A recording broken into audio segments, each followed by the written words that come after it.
Indian television ചരിത്രത്തിലെ ഏറ്റവും വലിയ റിയാലിറ്റി ഷോയാണ് ബിഗ് ബോസ്. രാജ്യത്തെ വിവിധ ഭാഷകളിലുള്ള ഷോയുടെ 7ാം സീസണായിരുന്നു മലയാളത്തിൽ കഴിഞ്ഞുപോയത്. പിന്നാലെ 8ാം സീസൺ എന്ന് തുടങ്ങുമെന്ന കാത്തിരിപ്പിലായിരുന്നു ബിഗ് ബോസ് പ്രേമികൾ. ഏപ്രിലിൽ തുടങ്ങുമെന്ന അഭ്യൂഹങ്ങൾ വന്നിരുന്നെങ്കിലും ഔദ്യോഗിക വിവരങ്ങൾ ഒന്നും തന്നെ വന്നിരുന്നില്ല. എന്നാൽ ബിഗ് ബോസിനായി കാത്തിരിക്കുന്നവർക്ക് മുന്നിലേക്ക് പുതിയൊരു ഷോയുമായി എത്തിയിരിക്കുകയാണ് ജിയോ ഹോട്ട്സ്റ്റാറും ഏഷ്യാനെറ്റും.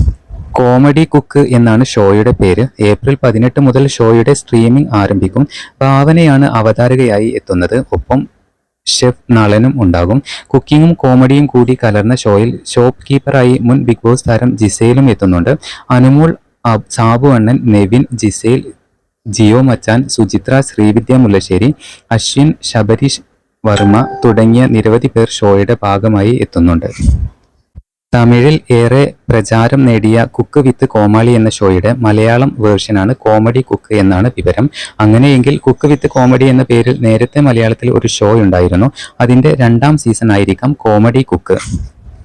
പാചകം ചെയ്യാൻ താല്പര്യമുള്ളവരാണ് കുക്ക് വിത്ത് കോമാളിയിലെ മത്സരാർത്ഥികൾ. ഇവരെയും ഷോയുടെ എന്റർടൈൻ ചെയ്യിക്കാൻ ഒരു കൂട്ടം കോമഡി താരങ്ങളും ഉണ്ടാകും. ഇവരെ കോമാളി എന്നാണ് വിളിക്കുന്നത്. ഇവരാകും കുക്കിങ്ങിന് വേണ്ട സാധനങ്ങൾ എത്തിക്കുന്നതും അവരെ സഹായിക്കുന്നതും. എന്നാൽ കോമാളികൾ ആയതുകൊണ്ട് തന്നെ ഇവർ വികൃതികളും ആയിരിക്കും. ഇടയിൽ ചില ടഫ് ടാസ്കുകളും ഉണ്ടാകും. ഇതെല്ലാം തരണം ചെയ്ത് അവസാനം വരെ ഷോയിൽ നിൽക്കുന്നവർ വിജയികളാകും. ഇതുപോലെയാണോ കോമഡി കുക്ക് എന്നത് കാത്തിരുന്ന് കാണേണ്ടിയിരിക്കുന്നു. പുതിയ അപ്ഡേറ്റുകൾക്കായി കാത്തിരിക്കാം.